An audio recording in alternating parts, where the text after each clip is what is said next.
Hey everyone, today we're going to talk about where the United States is going to focus on after they join World War II, which was in response to the Japanese attacking Pearl Harbor, the naval base in Hawaii. So it would be logical to think that the United States would directly go after Japan since Japan attacked them. But after Japan's attack, the United States is going to declare a war not just on Japan, but also Germany and Italy, the entire Axis powers, both the Japanese, the Nazis, and the Italians as well. So let's look at this map for a second. This map is what we call the European theater of World War II, basically the European side of the war. So looking at the map, we see that the red is an area of Axis expansion, where the Axis, the Germans and the Italians, since they're the European side of the Axis powers, where they have expanded to. Basically, how they're doing in the war so far in the European theater. So we see that Germany right here and Italy right here, are two Axis powers in Europe, have expanded pretty thoroughly, pretty expansively. So we see first that looking at the area that they have pushed into Eastern Europe, they've pushed west, and they've pushed south as well. So by the looks of it, they're winning. They're winning in this picture. They have gone over and taken over France, as you see right here. They have gone over and they have pushed into another ally.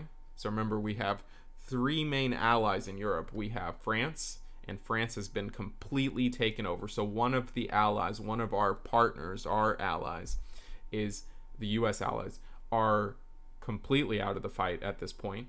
The Russians, another ally, are being pushed back. So the Soviet Union or Russia, the same thing, are being pushed back into their country. So Germany is actively pushing back on this eastern side. And Great Britain, our other main ally over here, is still in the fight, but they are by themselves, isolated on an island, trapped there. And the Germans are going to be attacking them from France, which they have taken over. So things are not going well in Europe. So our president, Franklin D. Roosevelt, is going to say, even though Japan attacked the United States first, the U.S. needs to fight in Europe first, needs to defeat Germany first, because if the U.S. does not, the allies might completely fall apart. Our main allies, the U.S. main allies, have already lost one of their main countries. The Russians might lose if it goes on any longer, and the British might not be able to hold out for much longer. So what the United States decides to do is open up what we call a second front. And all a front is an area where fighting is going to happen against an opposing army. So there are a few fronts that are going to go on in this war. Right now, there's really not a lot of activity going on over here. They are pushing in against the British, but there's no large scale invasion of Great Britain at this time, since you don't see any red pushing into the island. But the Russians actively have an opposing army against them, and they're fighting here. So this is our first front on the eastern side of the European theater. So what the United States wants to do is open up a second front in Europe. And the goal of that is really going to be to scatter the forces off of Russia. So if all the fighting is happening this way, well, most of it at least, the best thing you could do for Russia at that point to get these people off of them, to get these Nazis off of them, is to open a front, a place of fighting in the opposite direction, over on this side. So the US says, okay, from Great Britain, the US and the British will attack the Normandy beach in France. Again, France has been taken over. That way, we'll be pushing in from a different direction that the Russians are pushing, and together, the Russians will go from this way, and the U.S. and the British will go from this way, and hopefully will liberate France. Additionally, the U.S. will open up a third front in North Africa and will help push from North Africa, from Sicily to Italy, and kind of box Germany in, as you see right here. But that's for another time. So let's really hone in on this second front. So this is going to be what we call the European first, Germany first strategy. FDR, again, just going on this again, is going to say that we have to defeat Germany first, and then all the allies will be saved, all the allies in Europe will be saved, will be okay, and together all the allies can then focus on Japan together afterwards. So Germany is very important for defeating first. So where our second front is going to happen, our area right here, is in Normandy Beach, and this is going to be a huge battle, probably the most iconic battle in World War II, which we're going to call D-Day. So from multiple points in Great Britain, and again, I'm just zooming in to this area that I showed you back here. We're just zooming in right here at Normandy Beach, where that second front's going to happen. The US and the British and the Canadians are going to launch a huge amphibious invasion, an invasion from water to land, and attack the Germans that have fortified this beach and try to break a hole in their defenses so the US, the British, and the Canadians, the allies, can go into France and help liberate it. Let's look at another way of seeing it. So the US will take the western beach, the British and the Canadians will take the eastern side of the beach, and together they're going to send over 100,000 troops into this onto this beach to try to break a hole, and the US, the British, and the Canadians are going to lose thousands of lives doing it, but it is ultimately their best bet of pushing back against the Germans. So this battle has 3 names. Make sure you know all the names because you may see it any of these ways.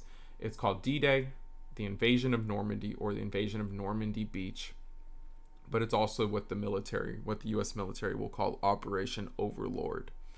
So we're going to watch just pieces of this, which is from a movie, and it can be a little brutal, so I'm going to skip around just a little bit to show you what this battle actually looks like, and I'll be pausing here and there, so I hope that doesn't annoy you too much. So we're looking at Omaha Beach, which is, if we go back, right here. So this is one of the U.S. sides. And as you see, this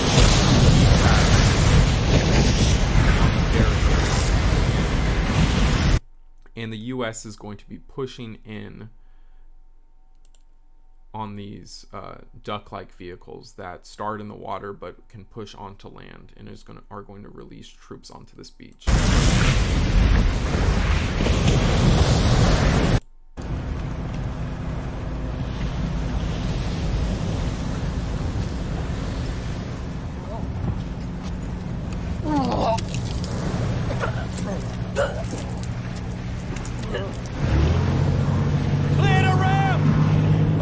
So as you see right there, a lot of the people are throwing up. A lot of the people that know they're going to hit this beach first know that they're going to die, or most likely going to die, because they're going to be gunned down by machine guns.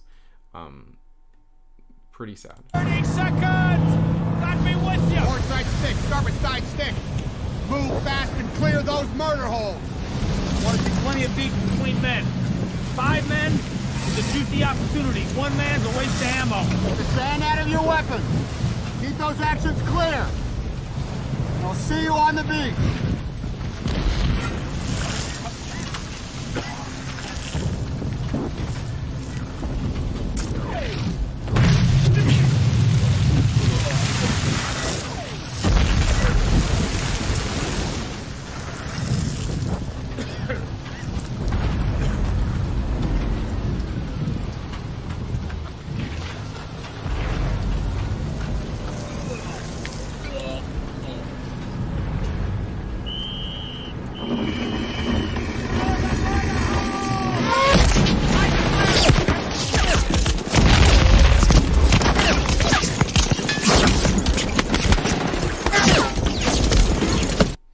So as you can see, it's extremely brutal, this battle, and this is happening along this whole beach, and the goal was to open up that second front and push back against the Germans on the eastern side. So I'm just going to show a little more.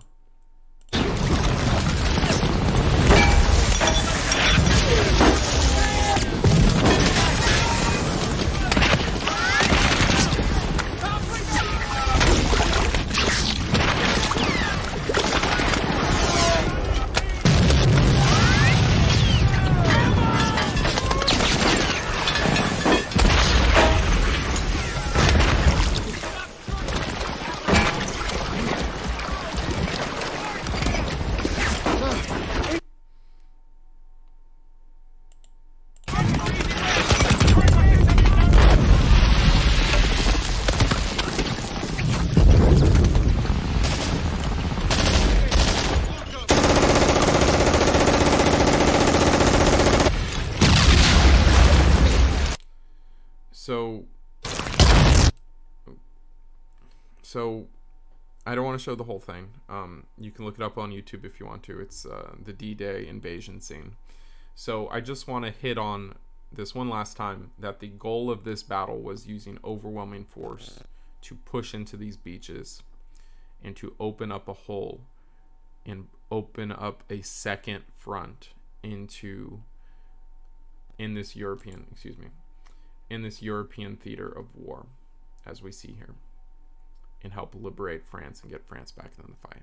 I hope that helps with D-Day in the European theater of war. Thanks, guys.